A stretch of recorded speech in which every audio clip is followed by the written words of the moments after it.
तो हेलो बच्चों, कैसे हैं आप लोग। स्वागत है आपका इस नए वीडियो में। आज हम पढ़ने वाले हैं बच्चों क्लास 12 केमिस्ट्री का बहुत ही इंपॉर्टेंट टॉपिक, नॉर्मलता। ठीक है प्यारे बच्चों, आप लोग को पता होगा कि इससे पहले वाले वीडियो में हम पढ़ रहे थे कि विलयनों की सांद्रता कैसे निकालते हैं।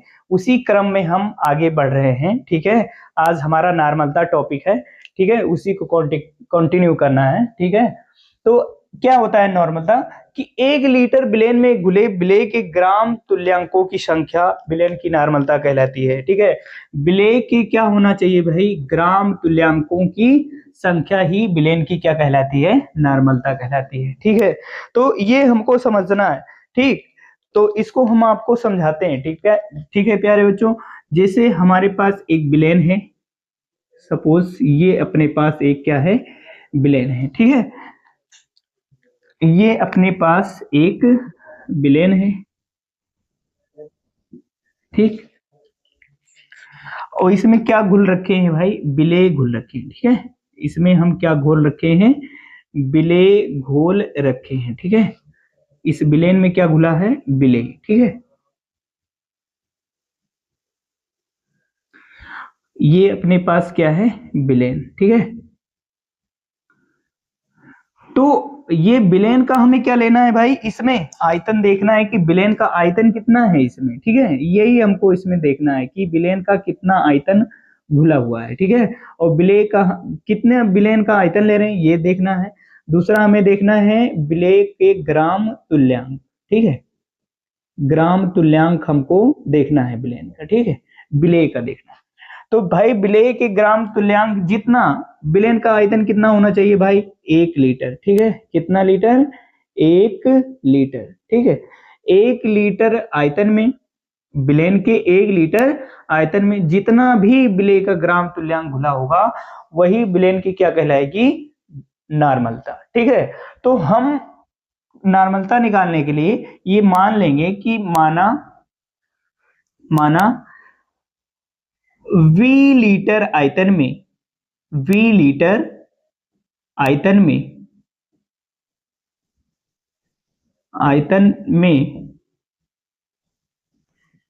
विलेय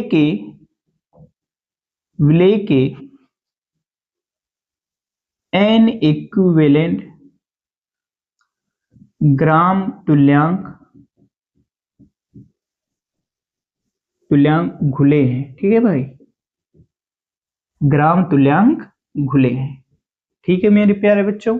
ठीक है, अब अगर V लीटर आयतन में N इक्विवेलेंट ग्राम तुल्यांक घुले हैं तो 1 लीटर में कितने होंगे भाई, तो V लीटर में कितने घुले हैं, N इक्विवेलेंट। ठीक है, तो 1 लीटर में कितने हो जाएंगे,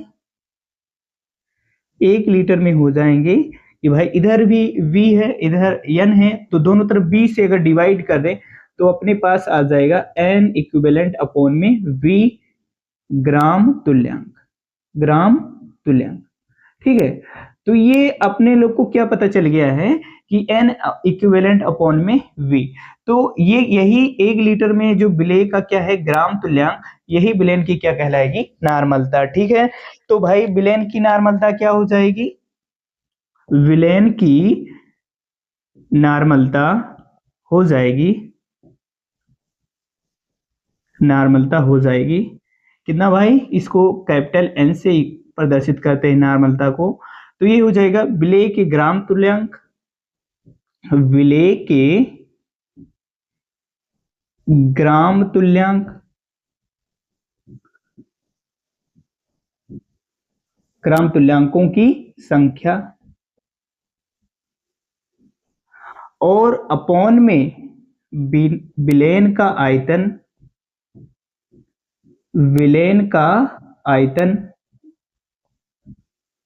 वो भी लीटर में। ठीक है भाई, लीटर में, समझ गए कि नहीं। तो विलेन की नॉर्मलता हो जाएगा विलेय के ग्राम तुल्यांकों की संख्या बटे में विलेन का आयतन वो भी लीटर में। समझ में आया कि नहीं आया, आया होगा आप लोग को। ठीक है, तो नॉर्मलता को हम कैपिटल N से प्रदर्शित करते हैं बच्चा, विलेय के ग्राम तुल्यांकों को N इक्विवेलेंट से प्रदर्शित करते हैं और आयतन को हम किससे, कैपिटल V से। तो आयतन को हमें किस में लेना है भाई, लीटर में, ठीक है।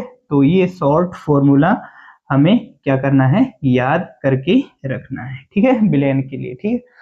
अब क्या है, थोड़ा इसको और एक्सप्लेन करेंगे, थोड़ा और एक्सपेंड करेंगे कि इस फॉर्मूले को और कैसे विस्तारित करके बताएंगे आपको।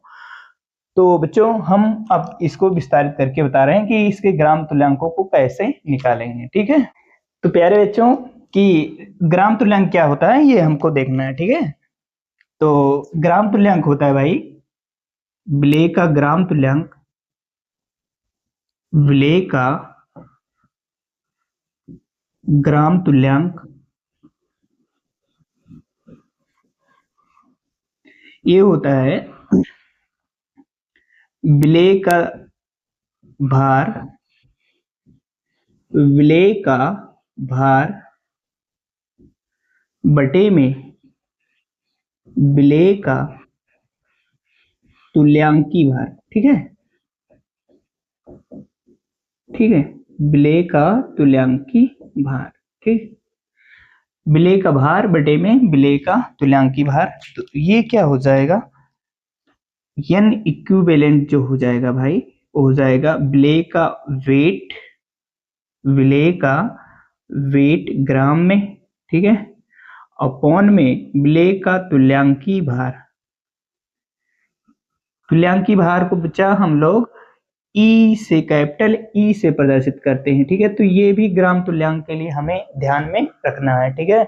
तो तुल्यांकी भार हमें अगर निकालना आ जाएगा प्यारे बच्चों, तो हम विलेय के ग्राम तुल्यांकों को आसानी से बता सकते हैं। समझ में आया है कि नहीं आया? तो तुल्यांकी भार कैसे निकालते हैं ये हम लोग को देखना है, ठीक है। तो भाई विलेय का जो तुल्यांकी भार होता है, विलेय का तुल्यांकी भार जो होता है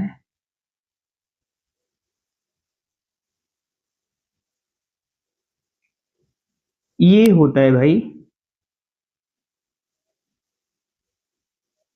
कैपिटल ई, यानी तुल्यांकी भार इक्वल टू होता है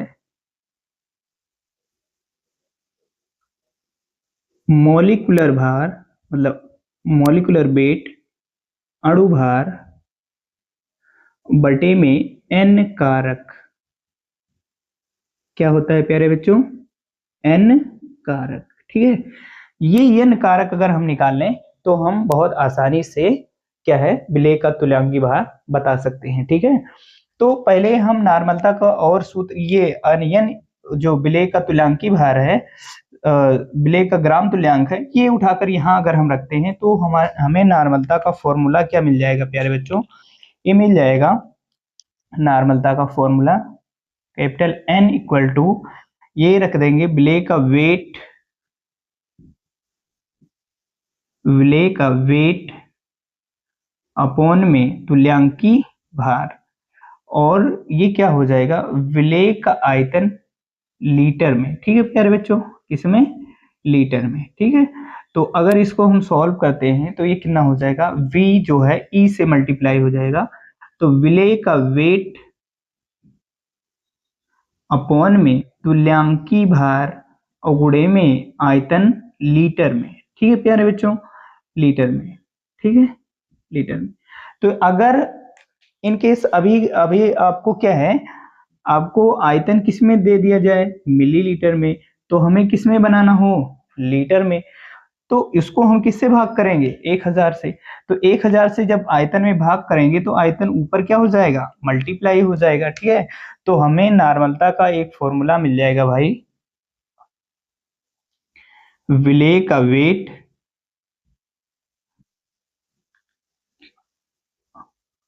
अपॉन में तुल्यांकी भार, आयतन अगर हम मिलीलीटर में ले लें भाई, किस में ले लें, मिलीलीटर में ले लें, ml में ले लें, ठीक है। तो ऊपर किससे हो जाएगा, 1000 से मल्टीप्लाई हो जाएगा, ठीक है। तो ये नॉर्मलता का फॉर्मूला मिल जाएगा। मतलब अगर हम क्या है आयतन लीटर में रखेंगे तो यही यूज कर लेंगे, कोई दिक्कत नहीं है, ठीक है। लेकिन अगर हम आयतन को किस में लिखेंगे, मिलीलीटर में लेंगे, तो हमें 1000 से क्या करना पड़ेगा, मल्टीप्लाई करना पड़ेगा, तब हम विलेय के विलेन की नॉर्मलता बता पाएंगे। ठीक है प्यारे बच्चों, तो हमें क्या करना है, हमें क्या याद रखना है, तो चाहे तो ये सिंपल सा याद कर लो, या तो भी क्या है प्यारे बच्चों, ये एकदम एक्सपेंडेड फॉर्मूला है, इसको आप याद कर लो। ठीक है, तो कोई भी याद रहेगा तो आपको आसानी से न्यूमेरिकल लग जाएगा नॉर्मलता के ऊपर। बहुत ही आसान न्यूमेरिकल आते हैं जो आपको इजिली उड़ा सकते हो, गर्दा गर्दा कर सकते हो। ठीक है, तुल्यांकी भार कैसे निकालते हैं, तो ये होगा भाई अणुभार बटे में एन कारक। ठीक है प्यारे बच्चों, तो प्यारे बच्चों अब हम देखने वाले हैं कि अम्लों के एन कारक और उनके तुल्यांकी द्रव्यमान कैसे निकालते हैं। ठीक है, तो तुल्यांकी भार आपको बता ही दिए हैं कि बच्चा क्या होता है, अणुभार बटे में एन कारक। तो एन कारक अगर हमें अम्लों की पता चल जाए तो हम इनके तुल्यांकी द्रव्यमान को, तुल्यांकी भार को बहुत आसानी से बता सकते हैं। ठीक है प्यारे बच्चों,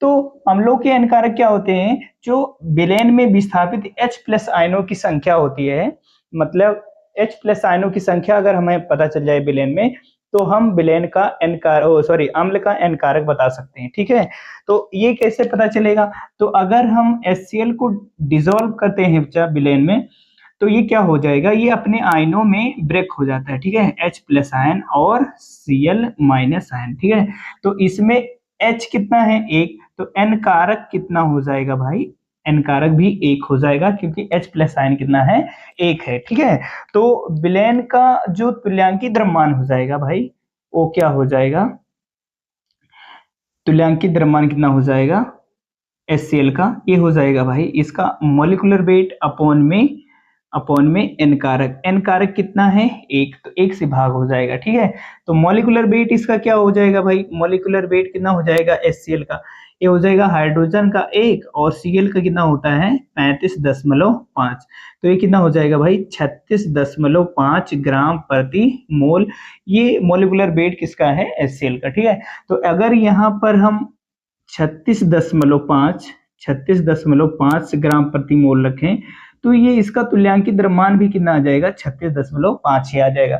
लेकिन अगर हम किसमें देखें, H2SO4 में, तो H2SO4 में ऐसा नहीं है। ठीक है, इसमें क्या है कि अगर जब इसको डिसॉल्व करेंगे तो ये अपने आयनों में कैसे विभक्त होगा भाई, 2H+ और SO4 2-। ठीक है, तो इसमें विलेन में जो मिल रहा है 1 मोल H2SO4 में जो मिल रहा है, कितना हाइड्रोजन आयन मिल रहा है, वो 2 मिल रहा है। तो एन कारक कितना हो जाएगा, एन कारक हो जाएगा 2। ठीक है, और अगर एन कारक 2 हो गया तो हम इसका आराम से क्या है, आसानी से इसका तुल्यांकी द्रव्यमान हम निकाल पाएंगे। ठीक है, कैसे निकाल पाएंगे, तो इसका मॉलिक्यूलर वेट अपॉन में 2। तो मॉलिक्यूलर वेट कैसे निकालते हैं भाई H2SO4 का, तो यहाँ निकाल लेते हैं। वैसे हम निकाल कर भी आपको सिखा चुके हैं कैसे निकालते हैं। तो 2 हाइड्रोजन का 2 और सल्फर का 32 और 4 ऑक्सीजन का कितना हो जाएगा 64, तो ये कितना हो जाएगा 98 ग्राम प्रति मोल। ठीक है, तो ये मॉलिक्यूलर वेट पता चल जाएगा। तो यहाँ 98 रखेंगे, 98 अपॉन में 2, तो यह आ जाएगा 49।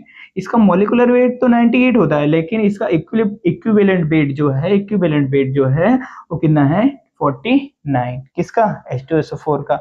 ऐसे ही HNO3 का ही अगर हमें निकालना है भाई, तो HNO3 का कितना हो जाएगा, जब इसको डिसॉल्व करेंगे तो H+ आयन और NO3 नाइट्रेट आयन में ये क्या हो जाएगा, ब्रेक हो जाएगा। ठीक है, ये ब्रेक हो जाएगा। तो इसमें एन कारक कितना मिल जाएगा भाई, एक। अगर एन कारक मिल गया तो आराम से इसका क्या निकाल सकते हैं, तुल्यांकी द्रव्यमान निकाल सकते हैं। मॉलिक्यूलर वेट निकालेंगे, उसमें 1 से डिवाइड कर देंगे, तो जो मॉलिक्यूलर वेट होगा वही इसका क्या कहलाएगा, तुल्यांकी द्रव्यमान भी उसी के बराबर हो जाएगा। ठीक है, ऐसे ही H3PO4 यानी ऑर्थोफॉस्फोरिक अम्ल है। तो ऑर्थोफॉस्फोरिक अम्ल में क्या है कि इसमें देखते हैं जितने भी OH हैं वो किससे जुड़ रखे हैं, ऑक्सीजन से जुड़ रखे हैं।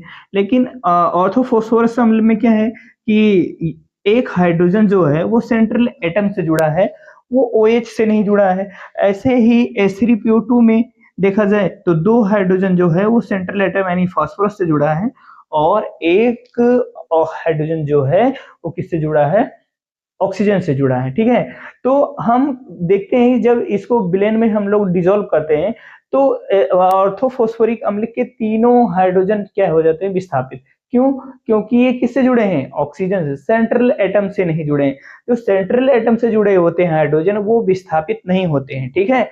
जो ऑक्सीजन से जुड़े होते हैं या किसी ऋण विद्युतीय तत्व से जुड़ रहते हैं, वो आसानी से डिसॉल्व हो जाते हैं, ठीक है, आसानी से विस्थापित हो जाते हैं। तो ये क्या है, ये तीनों हाइड्रोजन विस्थापित हो जाता है, इसमें दो ही हो पाता है, एक नहीं हो पाता। इसमें क्या है, एक ही हाइड्रोजन विस्थापित हो पाता है, दो नहीं विस्थापित होते हैं, ठीक है। तो अगर इसको हम डिसॉल्व करें H3PO4 को, तो ये कैसे डिसॉल्व होगा? ये होगा भाई, तीन के तीनों हाइड्रोजन विस्थापित हो जाएंगे और फॉस्फेट आयन क्या हो जाएगा? अलग हो जाएगा। ऐसे ही H3PO4 को H3PO3 को अगर डिसॉल्व करेंगे तो ये कैसे होगा कि H3PO3, ये इसमें दो ही हाइड्रोजन विस्थापित होंगे, एक हाइड्रोजन विस्थापित नहीं होगा, ठीक है, एक हाइड्रोजन विस्थापित नहीं होगा। ऐसे ही H3PO2 को विस्थापित करें और डिसॉल्व करें तो कितने हाइड्रोजन विस्थापित होंगे? तो इसमें एक ही विस्थापित होगा, H प्लस और H2PO2 माइनस, ठीक है। तो इसके लिए n कारक कितना हो जाएगा? n कारक इसमें कितना हो जाएगा भाई? n कारक इसमें, n कारक कितना हो जाएगा इसमें? 3, क्योंकि 3 हाइड्रोजन विस्थापित हो रहे हैं। और इसमें n कारक कितना हो जाएगा? 2, और इसमें n कारक कितना हो जाएगा भाई? 1, ठीक है, कि एक ही हाइड्रोजन विस्थापित हो रहा है, ठीक है। तो आराम से हम इसका तुल्यांकित द्रव्यमान निकाल लेंगे, क्योंकि अणुभार हमको निकालना आता है, और अणुभार निकाले उसमें n कारक से डिवाइड करते चलेंगे। जैसे किसमें किए हैं? HCl का निकाले हैं, H2SO4 का निकाले हैं। तो ऐसे ही क्या है, हम आराम से इसके तुल्यांकित द्रव्यमान निकाल सकते हैं, ठीक है प्यारे बच्चों। अब हम देखते हैं क्षारों के तुल्यांकित द्रव्यमान को कैसे निकाला जाता है, ठीक है। तो आइए प्यारे बच्चों, हम देख लेते हैं कि क्षारों के n कारक और उनके तुल्यांकित द्रव्यमान को कैसे निकालते हैं, ठीक है। तो क्षार के जो n कारक होंगे भाई, वो क्या होंगे? क्षारों के n कारक क्या होंगे? विस्थापित OH माइनस आयनों की संख्या, ठीक है। जो OH माइनस आयनों की संख्या होगी, वही उनके क्या है? n कारक हो जाएंगे। तो ये कैसे इनके n कारक निकालेंगे भाई? ये अगर विलयन में डिसॉल्व होगा तो ये अपने आयनों में टूटेगा Na प्लस और OH माइनस आयनों में, ठीक है। तो कितने OH आयन है? एक। तो जितना OH माइनस है वही क्या कहलाएगा? क्षार का n कारक, ठीक है। तो n कारक कितना हो जाएगा? n कारक हो जाएगा 1, ठीक। तो इसका इक्विवेलेंट वेट जो हो जाएगा भाई, इक्विवेलेंट वेट NaOH का इक्विवेलेंट वेट हो जाएगा। इसका मॉलिक्यूलर वेट, तो मॉलिक्यूलर वेट कितना है भाई? तो सोडियम का होता है भाई 23, और ऑक्सीजन का 16, और हाइड्रोजन का 1, और बटे में इसके n कारक कितने हैं? 1। तो इसको जोड़ेंगे अगर हम भाई, तो ये कितना आ जाएगा? 40 बटे में 1, तो कितना आ जाएगा इसका तुल्यांकित द्रव्यमान? वो आएगा भाई 40, ठीक है। और कैल्शियम हाइड्रोक्साइड में देखा जाए, तो अगर इसको अगर हम डिसॉल्व करेंगे, तो ये कैल्शियम हाइड्रोक्साइड अगर विलयन में डिसॉल्व होगा, तो ये क्या है भाई? कैल्शियम आयन और हाइड्रोक्साइड आयन में टूट जाएगा। तो कितने हाइड्रोक्साइड आयन मिलेंगे? 2, क्योंकि यहाँ पर भी दिख रहा है 2। तो क्या है कि इसके n कारक कितने हो जाएंगे भाई? n कारक हो जाएगा 2। तो इसका तुल्यांकित द्रव्यमान कितना हो जाएगा? CaOH का होल ट्वाइस, ये हो जाएगा भाई कितना? कैल्शियम का कितना होता है? 40, और ऑक्सीजन का 16, और हाइड्रोजन का 1। तो ये 16 1 17, और 17 को 2 से गुणा करेंगे तो कितना आ जाएगा? 34 अपॉन में कितना आ जाएगा भाई? 2। तो ये कितना आ जाएगा? 74 अपॉन में 2। तो 2 से जब इसको डिवाइड करेंगे तो ये कितना आ जाएगा? 2 3 6 और 2 से 3 14, तो ये कितना आ जाएगा? 37, ठीक है। तो आई होप बच्चों ये आपको क्या है, तुल्यांकित द्रव्यमान CaOH का होल ट्वाइस और NaOH का निकालना आ गया होगा। तो सेम इसी तरीके से कौन है? MgOH का होल ट्वाइस और L3OH का होल थ्राइस। तो इसका अगर हम पानी में डिसॉल्व करेंगे तो कैसे ब्रेक होगा भाई? Mg2 प्लस और 2OH माइनस। ऐसे ही L3 को डिसॉल्व करेंगे तो ये कैसे ब्रेक होगा? ये होगा Al3 प्लस और प्लस में 3OH माइनस।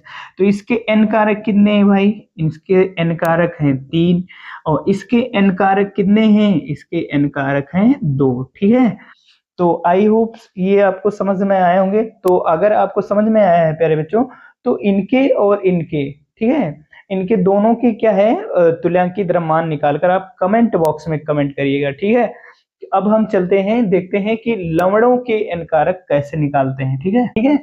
तो अगर NaCl को अगर हम पानी में डिजोल्व करें तो जितना भी धनावेश मिलेगा या क्या मिलेगा, ऋणावेश मिलेगा। धनावेश हो या क्या हो, ऋणावेश हो, दोनों में से कोई एक की संख्या अगर हम देख लेंगे तो हम वही बता देंगे कि लवणों का क्या है, ये n कारक। ठीक है, जैसे NaCl को अगर हम डिजोल्व करते हैं विलेन में तो ये क्या है, Na प्लस और Cl माइनस आयन में ब्रेक हो जाएगा, यानी टूट जाएगा। ठीक है, तो धनावेश कितना है भाई, 1, और ऋणावेश भी कितना है, 1। तो इसका n कारक कितना हो जाएगा, n कारक वो कितना हो जाएगा, वो हो जाएगा कितना भाई, 1। ठीक है, क्योंकि धनावेश भी 1 है और ऋणावेश भी है, तो दोनों में से कोई भी एक ले लेंगे तो वही क्या हो जाएगा, लवण का n कारक। तो इसका तुल्यांकित द्रव्यमान अगर NaCl का देखा जाए तो इसका मॉलिक्यूलर वेट कितना हो जाएगा, सोडियम का 23 और क्लोरीन का 35.5 अपॉन में 1 करेंगे तो ये कितना आ जाएगा, 58 अपॉन में 5 अपॉन में 1 करेंगे तो वही रह जाएगा। तो ये इसका क्या हो जाएगा भाई, तुल्यांकित द्रव्यमान। ऐसे AgCl का देखें तो AgCl को अगर हम विलेन में डिसॉल्व करते हैं तो भाई Ag प्लस आयन और Cl माइनस आयन में ब्रेक हो जाएगा। तो एक ही धनावेश है, एक ही ऋणावेश है, तो इसके n कारक कितने हो जाएंगे, 1। तो n कारक हम लोग को मिल गया, इसका क्या है, 1। ठीक है, n कारक 1 हो जाएगा। तो इसका तुल्यांकित द्रव्यमान AgCl का कितना हो जाएगा, ये हो जाएगा भाई इसका मॉलिक्यूलर वेट। तो Ag का कितना होता है, 108 और Cl का कितना हो जाएगा, 35.5 अपॉन में n कारक कितना है, 1। तो इसको जोड़ लेंगे तो कितना हो जाएगा, 143.5 बटे में 1। ठीक है, तो ये कितना आ जाएगा भाई, 143.5 ही हो जाएगा। ठीक है, अब हमें क्या निकालना है, एल्युमिनियम सल्फेट का। तो एल्युमिनियम सल्फेट अगर हम इसका विलेन बनाएं एल्युमिनियम सल्फेट का, तो ये अपने आयनों में कैसे डिसॉल्व और टूटेगा। तो कितने एल्युमिनियम है भाई, तो 2 एल्युमिनियम है। कितने सल्फेट हैं, 3 सल्फेट हैं। सल्फेट आयन पर कितना माइनस होता है भाई, 2।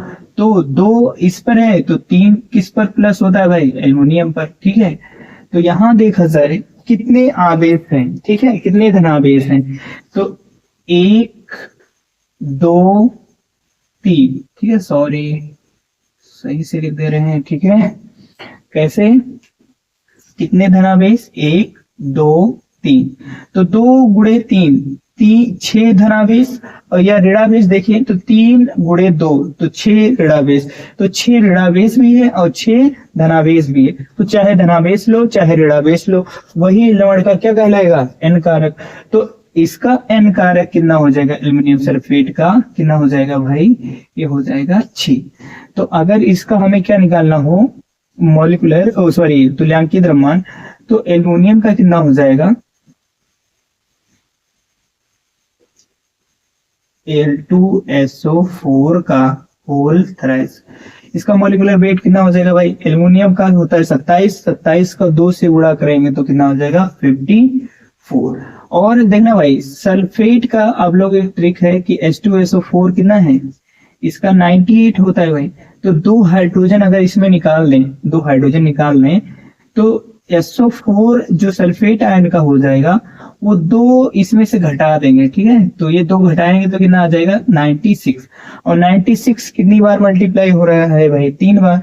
तो ये कितना हो जाएगा, 3 से अगर 96 को मल्टीप्लाई करें तो 3 से 18, 3 9 27, 27 और 1 28, 288 आ जाएगा। ठीक है, और बटे में कितने से भाग लिख देगा भाई, 6 से। तो कितना जोड़ेंगे, कितना आ जाएगा, 8 और 6 14, और सॉरी 8 और 4 12, 8 5 13, 13 और 1 14, और ये कितना हो जाएगा भाई, 342 बटे में 6। ठीक है, तो 6 से डिवाइड हो जाएगा, बिल्कुल हो जाएगा। तो 6 5 6 30 और 6 7 42, तो इसका तुल्यांकित द्रव्यमान कितना आ जाएगा 57। ठीक है, आई होप बच्चों ये आपको समझ में आया होगा तुल्यांकित द्रव्यमान निकालना। ठीक है।